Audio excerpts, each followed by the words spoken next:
Femmes d'ombre, femmes de lumière. Bonjour à vous qui nous écoutez, Florian Dai vous amène aujourd'hui à la rencontre de Huang Jie.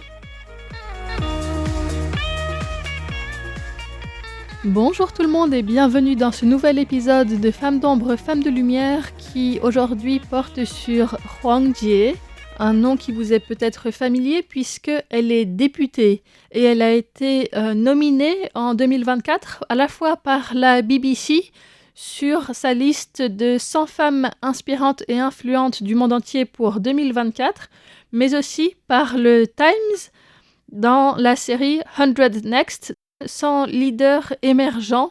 également pour l'année 2024. Pour commencer par parler un petit peu de cette liste de la BBC, c'est donc 100 femmes qui sont jugées inspirantes et influentes par la rédaction du média, parmi lesquelles on peut retrouver l'astronaute bloquée dans l'espace Sunita Williams, Gisèle Pellico qui a été droguée et violée par son mari et par d'autres, des athlètes olympiques comme Rebecca Andrade et Allyson Felix,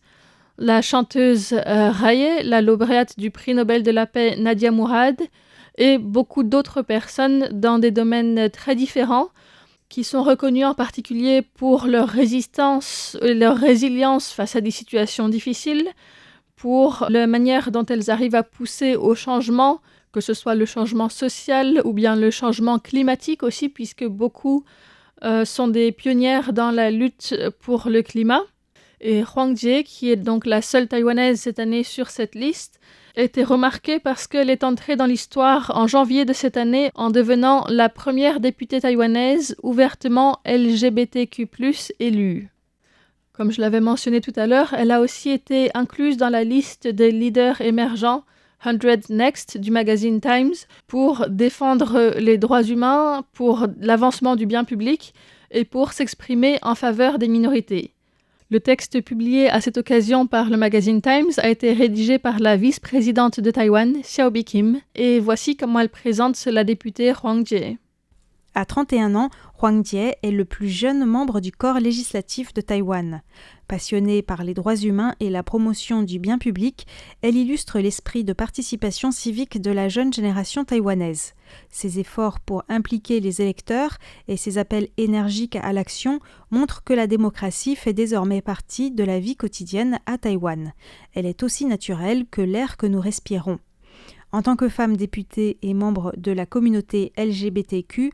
Huang Jie s'est également faite porte-parole des groupes sous-représentés à Taïwan. Après avoir commencé sa carrière politique au sein du conseil municipal de Kaohsiung, elle a travaillé sur un large éventail de questions, notamment l'égalité des sexes, les infrastructures de transport, la diplomatie parlementaire et la défense des droits humains à l'échelle internationale. Alors que Taïwan s'efforce de rendre sa démocratie plus résistante en encourageant l'implication citoyenne dans les affaires publiques, les contributions de leaders émergents tels que Huang Jie nous rendent fiers.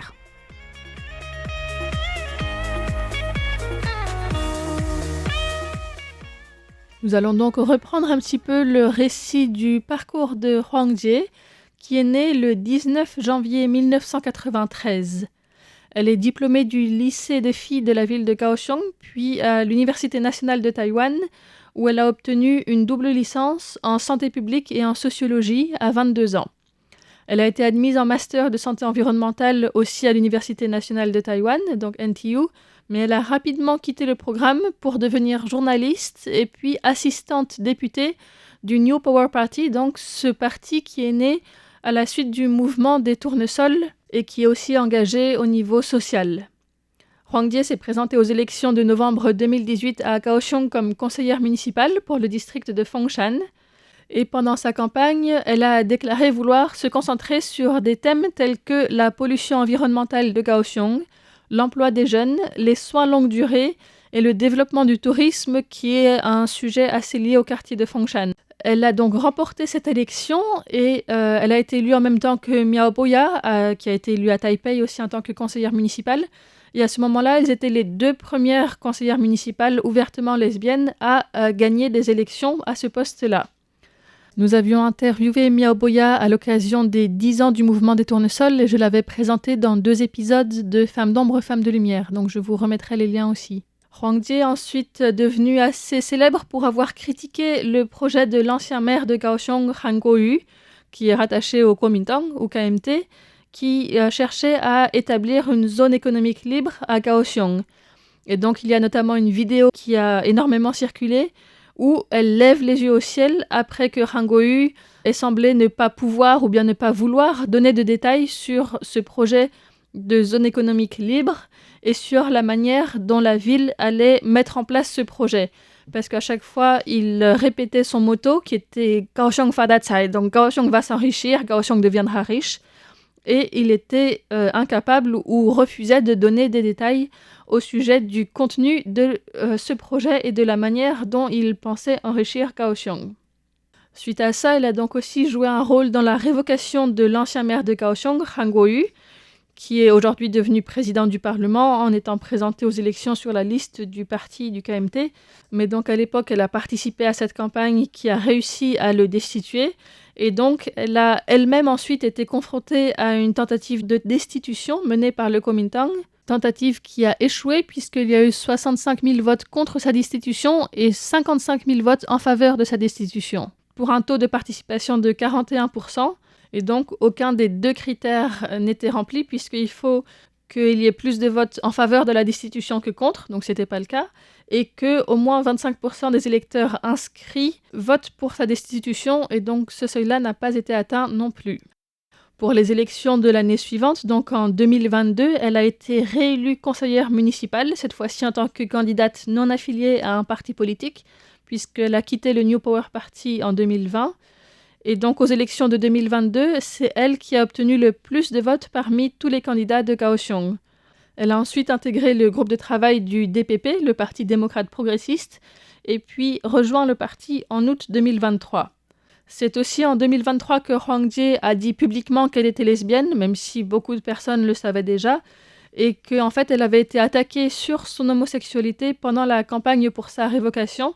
donc en 2021. Et ça lui a fait prendre conscience que la société taïwanaise avait encore beaucoup de progrès à faire en termes d'égalité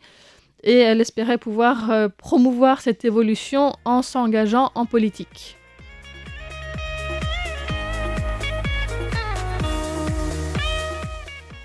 Candidate au yuan législatif pour la 6e circonscription de la ville de Kaohsiung aux élections de janvier 2024 sous la bannière du DPP,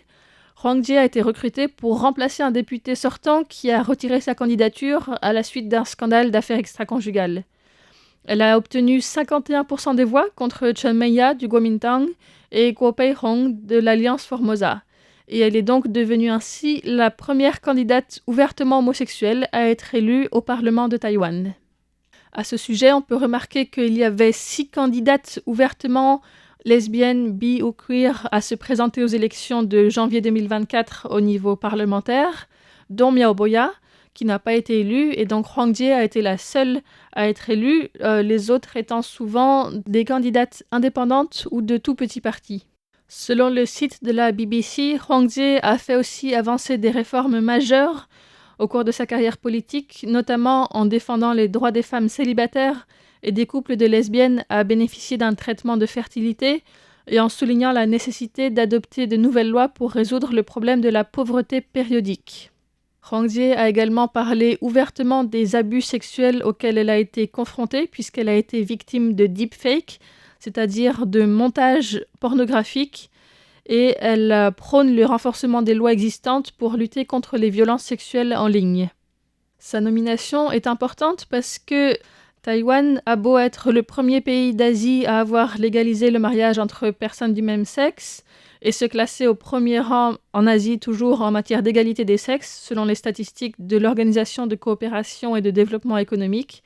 eh bien le pays conserve malgré tout des lois traditionnelles sur le divorce, par exemple, sur l'héritage, qui est plus favorable aux hommes, et continue à avoir des lois assez régressives à propos des soins de santé pour les femmes, par exemple, en ayant dépénalisé les relations extra-conjugales seulement en 2021, alors que près de 70% de la population soutient toujours la criminalisation de l'adultère. Et par ailleurs, le ministère de la Santé n'a toujours pas passé d'amendement permettant aux femmes mariées d'avorter sans le consentement de leur conjoint. Et le mois dernier, le ministère taïwanais de la Justice a retiré sa proposition d'augmenter des sanctions financières pour les avortements illégaux à la suite de l'opposition de groupes de défense des droits des femmes. Et ces exemples-là, en fait, mettent en évidence la tension qu'il y a entre certaines évolutions juridiques et des valeurs traditionnelles qui sont encore très présentes à Taïwan. Et ça souligne la nécessité de poursuivre le chemin vers plus d'égalité, un chemin sur lequel Huang Jie est tout à fait engagé et participe grandement à faire avancer le pays. C'était une émission présentée par Florian Dai pour Radio Taïwan International. Merci de votre écoute et à bientôt.